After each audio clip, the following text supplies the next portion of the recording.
안녕하십니까. 코로나19 통합뉴스룸 5시 뉴스입니다. 오늘 국정감사에서도 대장동 의혹의 주요 쟁점이 되고 있습니다. 화천대유로부터 50억 원을 약속받았다고 알려진 이른바 50억 클럽의 명단도 공개가 됐는데 이 당사자 대부분은 사실 무근이라며 즉각 반박했습니다. 강나루 기자의 보도입니다. 국정감사 사흘째인 오늘 고용노동부를 상대로 한 환노위 국감장엔 대장동 특검을 요구하는 국민의힘 팻말과 곽상도 의원의 아들 퇴직금을 지적하는 민주당의 팻말이 나란히 등장했습니다. 온 국민이 화천대유에 대해서 알고 싶어하는 부분도 있습니다. 그래서 특검을 수용하라는 건데 이게 뭐가 잘못됐습니까? 상식적으로 그만한 부상에 44억 7천만 원의 위로금 이해되십니까? 오후 들어 대장동 팻말은 국감장에서 모습을 감췄지만 여야 의원들의 질의는 여전히 대장동 의혹에 집중됐습니다. 정무위 국정감사에선 화천대유로부터 50억 원을 받기로 약속됐다고 알려진 이른바 50억 클럽 명단이 등장했습니다. 제가 오늘 처음으로 그분들을 공개를 하겠습니다. 권순일, 박영수, 곽상도, 김수남, 최재경, 그리고 홍모 씨입니다. 명단 공개는 특정 정당의 게이트가 아니라는 취지인데 민주당은 한 명을 제외하고 모두 박근혜 정부 인사라고 맞섰습니다. 지금 박수영 의원님 말씀하신 대로 6분이 실소유자라 그런다 그러면 말 그대로 국민의힘 게이트죠. 이에 화천대유 측과 명단에 등장하는 인사들은 사실 무근이라며 즉각 반박했습니다. KBS 뉴스 강나루입니다. 전국의 법관 대표들로 구성된 법관 대표회의가 권순일 전 대법관의 화천대유 고문 논란을 계기로 이 퇴직법관 취업 제한제도를 정식 안건으로 채택할지 검토할 예정입니다.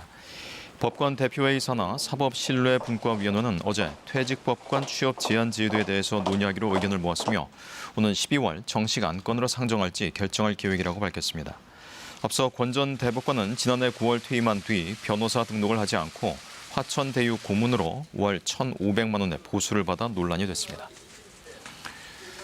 대장동 특혜 개발 의혹을 수사하고 있는 검찰이 연일 사건 관계자들을 불러서 조사하고 있습니다. 이성문 전 화천대유 대표를 소환한 데 이어서 대장동 사업 우선 협상 대상자 심사에 참여했던 성남도시개발공사 임원도 잇따라 소환했습니다. 이유민 기자가 보도합니다. 대장동 의혹을 수사 중인 서울중앙지검 전담수사팀은 오늘 오전 이성문 전 화천대유 대표를 불러 조사했습니다.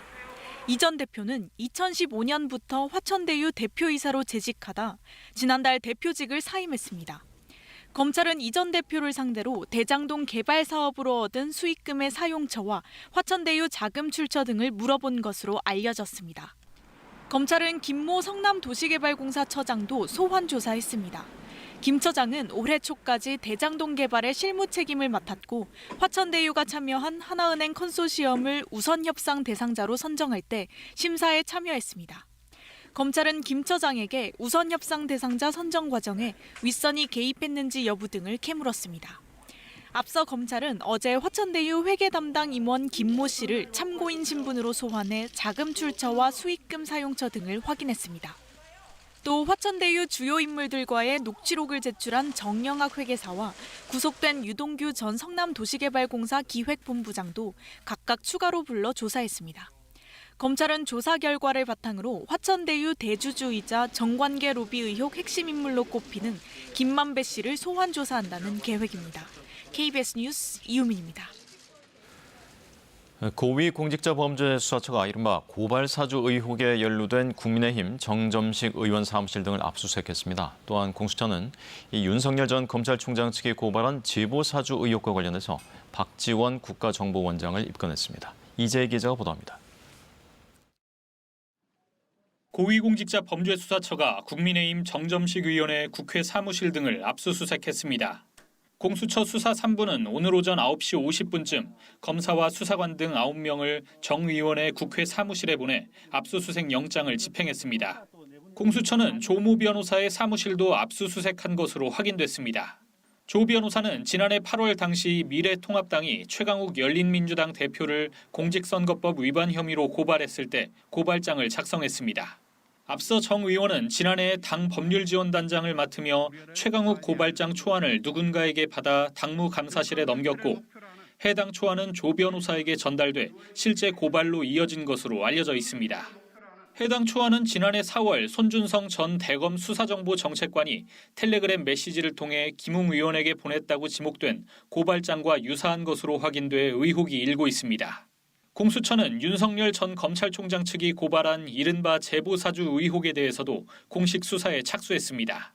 공수처는 해당 사건을 수사 2부에서 맡기로 했다며 박지원 국가정보원장을 국정원법과 공직선거법 위반 등 혐의로 입건했다고 밝혔습니다. 윤 전 총장 측은 지난달 13일 박 원장이 제보자 조성은 씨와 공모해 고발 사주 의혹을 언론에 제보했다고 주장하며 공수처에 고발장을 냈습니다. KBS 뉴스 이재입니다. 코로나19 확진자가 다시 2,000명대로 올라섰습니다. 관심을 모으고 있는 일상회복 방안과 관련해 권덕철 복지부 장관은 국정감사에서 각계각층의 여론을 모아 단계적으로 진행하겠다고 말했습니다. 유동엽 기자입니다. 오늘 보건복지부와 질병관리청에 대한 국회 국정감사에서 권덕철 장관은 여론을 충분히 수렴해 일상회복을 준비하겠다고 말했습니다. 접종률을 감안해 거리 두기는 단계적으로 개편하고 중증 환자를 중심으로 의료체계를 새로 구축해 방역과 민생 간 균형을 이루도록 하겠다고 밝혔습니다. 정부는 국무총리와 민간 대표를 공동위원장으로 하는 위원회를 꾸려 점진적인 일상회복 방안을 이달 말쯤 발표할 예정입니다. 성급한 방역조치 완화로 확진자, 사망자가 급증한 외국 사례를 반면 교사로 삼아 점진적으로, 단계적으로 일상회복을 추진하고 있습니다. 한편 미국 MSD가 개발 중인 먹는 치료제가 입원과 사망 위험을 50% 줄인다는 임상 3상 결과와 관련해 방역당국은 해당 제약사와 선구매 협상을 벌이고 있다고 밝혔습니다. 치료제가 나오더라도 백신 접종은 반드시 필요하다면서 접종에 동참해 줄 것을 당부했습니다. 오늘 신규 확진자는 2,028명으로 사흘 만에 다시 2,000명대를 넘겼고 수도권 비중은 75%로 여전히 높게 나타났습니다.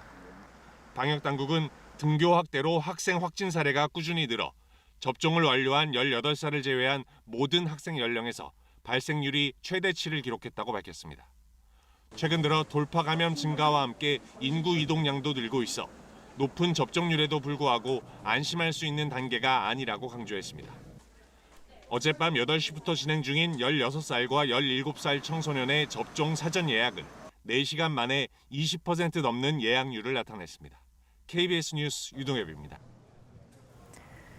금융위원회에 대한 국정감사에선 가계부채 관리 방안이 주요 쟁점으로 다뤄졌습니다. 고승범 금융위원장은 실수요자 대출도 갚을 수 있는 능력 내에서 관리돼야 한다고 말해 곧 발표될 가계부채 대책에 전세대출 관련 내용도 포함될 것임을 내비쳤습니다. 임주영 기자입니다. 고승범 금융위원장은 현재 가계부채 관리를 강화할 수밖에 없는 상황이라며 취임 직후부터 강조해온 대출 조이기를 이어가겠다는 뜻을 밝혔습니다. 고 위원장은 오늘 열린 금융위원회 국정감사에서 지금 늘어나는 가계부채 대부분은 실수요자 대출이라고 진단하고 빚을 갚을 능력 안에서 종합적으로 관리돼야 한다고 말했습니다. 정부의 올해 가계대출 증가율 목표인 최대 6%를 두고도 달성이 쉽지 않다는 우려를 드러냈습니다. 증가율 목표를 맞추려면 전세대출을 조이고 집단대출도 막아야 하냐는 질문에는 굉장한 노력이 필요하며 그렇게 하지 않으면 목표 달성이 현실적으로 어렵다고 답했습니다. 이와 관련해 고 위원장은 이달 중순 발표하는 가계부채 보완 대책의 주요 내용이 대출 관리 강화가 될 것이라고 예고했습니다.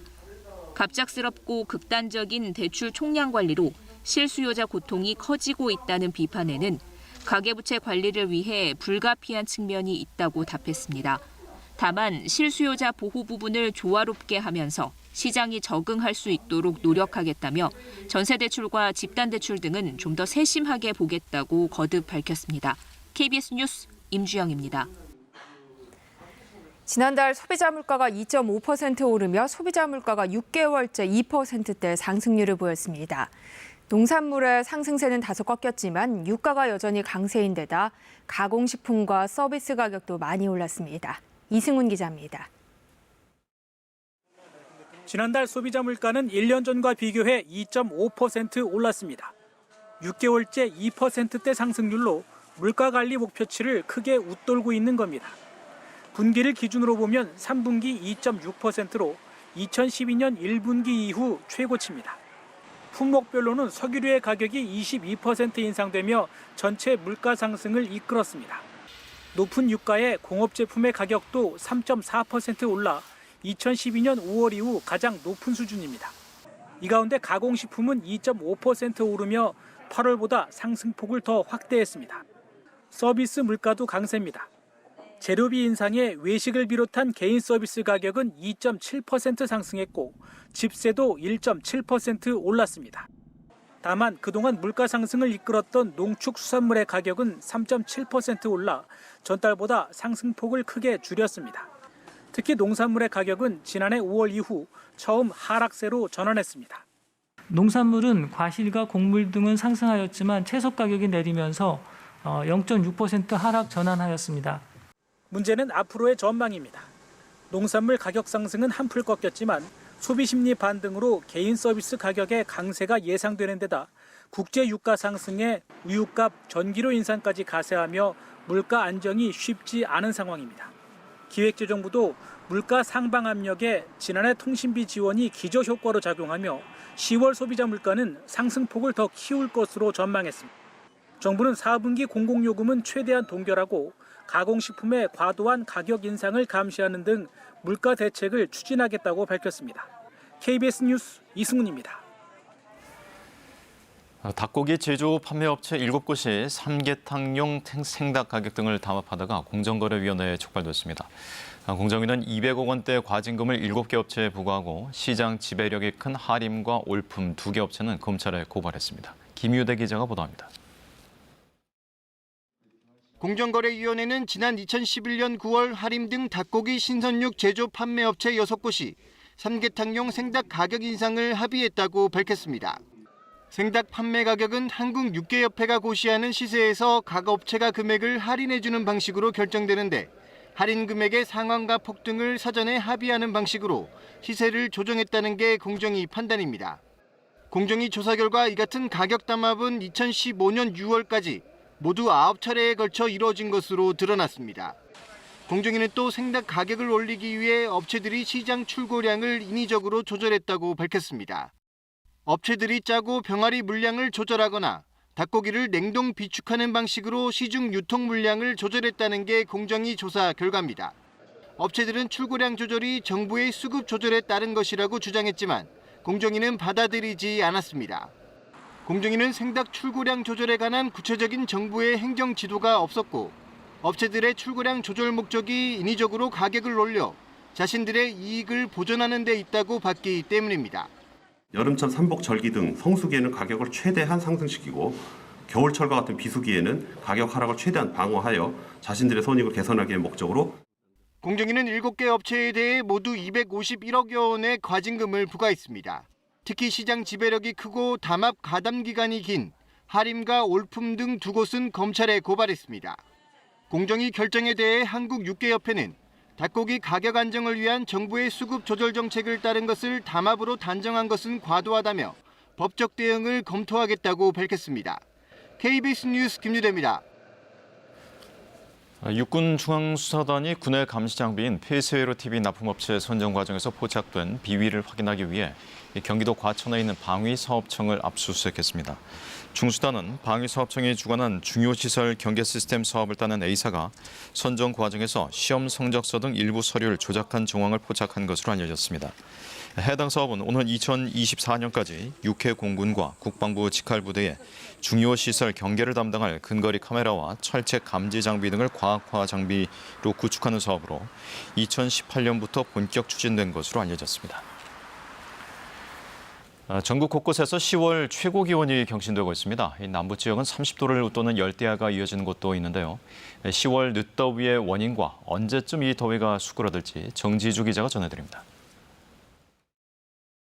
지난 여름 지독히도 더웠습니다. 7월 폭염은 정말 대단했는데요. 평균 기온이 26도였습니다. 1973년 이후 6번째 높은 기온이었습니다. 서울의 경우 폭염 일수가 15일로 역대 3위, 열대야는 17일로 역대 2위를 기록했습니다. 그리고 달력은 10월, 가을이 깊어가야 할 시기입니다.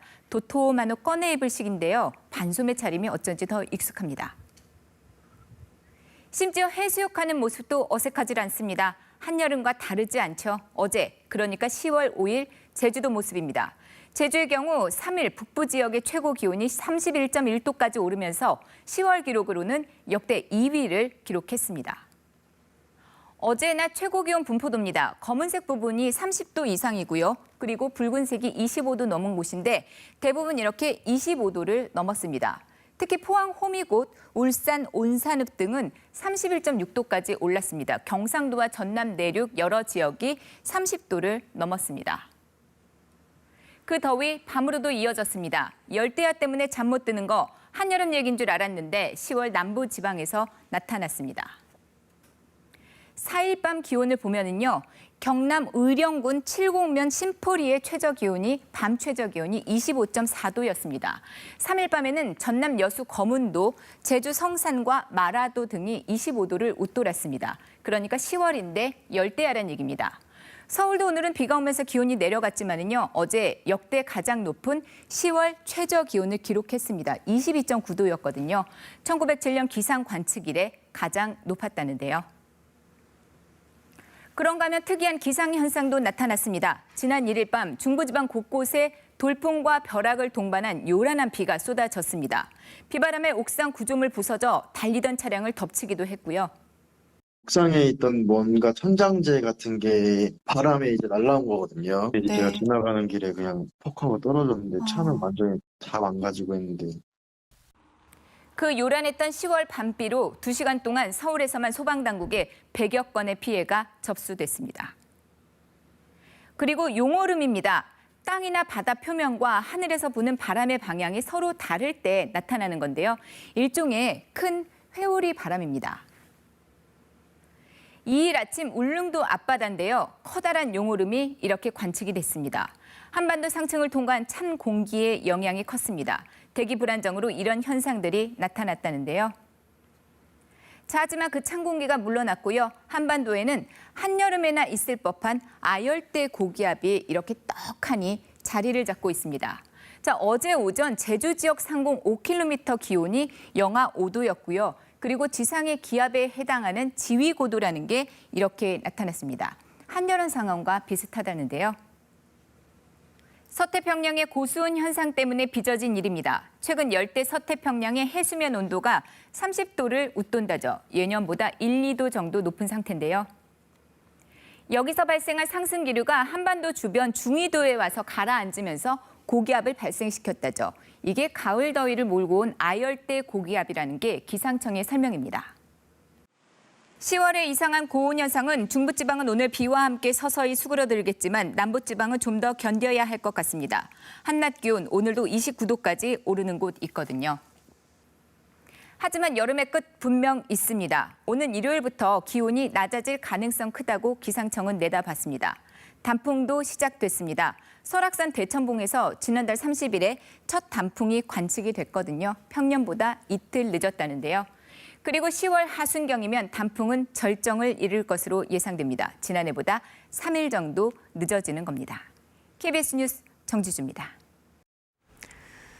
페이스북의 자회사 인스타그램이 청소년 정신건강을 해칠 수 있다는 걸 알고도 은폐해왔다는 내부 고발자의 폭로가 있었는데요. 미 의회에서 열린 관련 청문회에서 대다수 의원들은 페이스북에 강력한 책임을 물어야 한다고 지적했습니다. 김기현 특파원입니다. 페이스북에서 근무했던 내부 고발자가 미 상원 청문회에 증인으로 출석했습니다. 청소년들이 정신 건강을 해칠 수 있다는 페이스북 자체의 우려를 무시하고 관련 플랫폼 개발에 나선 이유 등을 증언하기 위해서입니다. I believe Facebook's products harm children, stoke division, and weaken our democracy. The company's leadership knows how to make Facebook and Instagram safer, but won't make the necessary changes. 내부 고발자는 페이스북이 사회적 이익보다 돈벌이가 우선이었으며 의사결정 과정은 언제나 불투명했다고 지적했습니다. 증언을 청취한 상원에선 여야 할 것 없이 페이스북 측의 책임을 강력히 물어야 한다는 목소리가 높았습니다. Facebook appears to have misled the public and investors And if that's correct, it ought to face real penalties as a result of that misleading and deceptive misrepresentation. They knew what they were doing. They knew where the violations were. And they know they are guilty. 페이스북 측은 청문회 개최 직후 트위터에 입장문을 공개했습니다. 내부 고발자가 실제 증언했던 분야에서 일하지 않았다고 여러 차례 밝혔다면서 자사에 대한 많은 부분 평가에 동의하지 않는다고 반박했습니다. 이 같은 반박에도 불구하고 세계 인구 절반 가까운 이용자를 보유한 페이스북을 어떻게 규제할 것인가를 둘러싸고 다양한 목소리가 나오고 있습니다. 워싱턴에서 KBS 뉴스 김기현입니다. 미국 캘리포니아주에선 해저 송유관 파열 사고로 오렌지 카운티 해상에 유출된 기름이 남쪽으로 퍼지면서 피해를 키우고 있습니다. 캘리포니아 주정부는 기름 유출 사고와 관련해 비상사태를 선포했습니다. 로스앤젤레스에서 이영현 특파원입니다. 미 로스앤젤레스 남쪽 오렌지 카운티 해상에서 유출된 원유는 남쪽으로 35km 떨어진 해상까지 퍼졌습니다. 미 해안경비대는 해상 방제 구역을 확대하고 해변의 기름덩어리 수거를 위해 인력과 장비를 대폭 보강했습니다. Oil ranging from Huntington Beach and now we know as far down as Laguna and likely continuing to move in a southerly direction based on the wind and the weather and the currents. 유출된 기름은 당초 알려진 것보다 늘어난 54만 5천 리터. 이번 사고는 헌팅턴 비치 앞바다의 석유시 추선에서 육지까지 이어지는 길이 27km의 해저 송유관이 파열되면서 발생한 것으로 확인됐습니다. We have examined more than 8,000 feet of pipe, and we have isolated one specific area of significant interest. 하지만 송유관이 왜 파손됐는지에 대해선 아직 조사하고 있습니다. 현지 언론들은 한 상업용 선박이 잘못된 지점에 닻을 내려 송유관을 훼손했는지 여부를 해안경비대가 조사 중이라고 보도했습니다. 또 기름 유출 신고가 당초 토요일 오전이 아닌 금요일 밤에 접수됐다는 새 보고서가 확인됐다며 늑장 대처 의혹을 제기하고 있습니다. 오렌지 카운티 보건당국은 기름이 퍼진 구간의 모든 해변을 추가로 폐쇄하고 사람들의 접근을 금지했습니다. We were strongly advising all of the residents to refrain from any activity on the beach like swimming, surfing, biking, walking, as well as gathering at this time.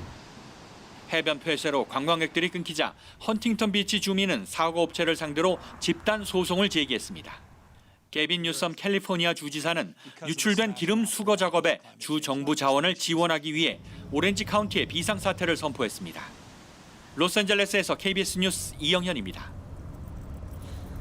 홀로 사는 1인 가구 비율이 30%를 넘어서며 고독사는 더 이상 개인만의 문제가 아닌데요. 앞으로는 장례를 치를 가족이 없는 무연고자에게 지방자치단체가 장례비를 대신 지원하기로 했습니다. 김문영 기자입니다. 이혼 후 가족과 연락이 끊긴 기초생활수급자 지모 씨. 유일한 피부치였던 여동생마저 최근 세상을 떠나면서 의지할 곳이 없어졌습니다. 명절과 생일, 특히 몸이 아플 때면 홀로 된 막막함이 더 큽니다. 502호인데 그 사람도 한 보름 만에 쌀 가지고 와서 쌀 가지고 왔는데 죽었더라고요. 나도 그럴까 봐 겁이네. 혼자 살다. 평생 힘들게 홀로 버티며 살아온 기초생활수급자나 무연고자에게 앞으로는 지자체가 나서 품위 있는 장례를 치르기로 했습니다. 기존에는 국민기초생활보장법에 따라 국가는 생활수급자에게 80만 원을 지원해왔습니다. 하지만 지자체가 공영장례 지원 조례를 제정해 추가 80만 원을 더 지원하기로 한 겁니다. 수급자가 아니어도 장례를 치를 가족이나 친지가 미성년자 또는 장애인, 장례를 치를 형편이 되지 않은 무연고자에게도 최대 160만 원 범위 내에서 장례 비용을 지원합니다. 춘천에서만 한 해에 30여 명이 이 같은 혜택을 받을 것으로 예상됩니다. 장례 지원에 관한 내용이 정말 미미했어요. 그래서 늘 미안하고 우리가 반성해야 될 지점이라고 생각했습니다. 지역의 장례업체들도 수의나 관 등 고인에 대한 최소한의 예의를 갖출 수 있게 됐다고 환영합니다. 수의, 그다음에 유골함, 여태까지는 가장 싼 걸로 했어요. 그래도 그거를 질을 좀 높이는 그런 계기는 될 것 같습니다. 요람에서 무덤까지 지역 공동체의 복지가 점차 촘촘해지고 있습니다. KBS 뉴스 김문영입니다. 이어서 오늘의 주식 시황을 KB증권에서 전해드립니다. KB증권입니다. 미국 증시 호조에도 투자 심리가 위축된 가운데 코스피가 올해 상승분을 모두 반납했습니다. 코스닥 역시 개인과 외국인의 팔자에 3% 넘게 급락하며 3월 이후 최저점을 기록했습니다. 오늘 코스피는 53.86포인트 하락한 2908.31에 코스닥은 33.01포인트 내린 922.36에 마감됐습니다. 전일 미국 증시는 대형 기술주를 중심으로 강세를 보이면서 주요 지수가 반등에 성공했습니다. 이에 코스피 역시 상승 출발했지만 외국인의 팔자에 2,900선까지 밀려났습니다. 먹는 코로나 치료제 소식에 바이오주들이 저조한 흐름을 보이면서 SK바이오사이언스가 8% 가까이 하락했고 삼성전자와 SK하이닉스가 1% 넘게 하락하며 이틀 연속 연중 신저가를 기록했습니다. 또 대한항공과 아시아나항공은 통합 가능성에 대한 우려가 커지며 동반 급락했습니다. 반면 최근 약세를 보였던 카카오가 사흘 만에 반등에 성공하며 오름세를 나타냈습니다. 오늘 원달러 환율은 3원 60전 오른 1,192원 30전의 거래를 마쳤습니다. 지금까지 KB증권이었습니다. 지금 강원도와 경북 일부 지역에서는 산발적으로 비가 내리고 있습니다. 서울 등 일부 지역에서는 잔뜩 끼어있는 구름 사이로 햇볕이 서서히 비추기 시작했는데요. 하지만 내일 또 북쪽을 지나는 기압골의 영향으로 비가 내리는 곳이 있겠습니다. 내일 새벽부터 낮 사이 수도권과 강원 영서, 충청과 전북 북부에 비가 내리겠습니다. 또 낮부터는 동풍의 영향을 받는 영동 지역에서 비가 시작될 것으로 보입니다. 오후 한때 경북 북부에도 비가 조금 내리겠습니다. 내일까지 예상 강수량입니다. 인천과 서해안 그리고 충남 북부 서해안 지역에서는 5에서 10mm, 영동 지역에서는 10에서 40mm, 또 서울을 비롯한 그 밖의 수도권, 강원 영서, 충남 지역에서는 5에서 10mm, 또 충북과 경북 북부, 전북 북부에서는 5mm 안팎의 비가 내리겠습니다. 한편 오늘 밤부터는 강원 영서 중남부와 충청 내륙, 남부 내륙 지역에 안개가 짙게 낄 것으로 보입니다. 교통안전에 유의하셔야겠습니다. 내일 아침 기온은 오늘과 비슷하겠습니다. 낮 최고 기온 중부와 경북은 오늘보다 높겠고 그 밖의 지역은 오늘보다 조금 낮겠습니다. 바다의 물결은 대부분 해상에서 높게 일겠습니다. 모레는 경기 남부 서해안 동해안에 비 예보 나와 있습니다. 날씨였습니다. 코로나19 통합 뉴스룸은 7시 뉴스에서 이어집니다. 시청해주신 여러분 고맙습니다.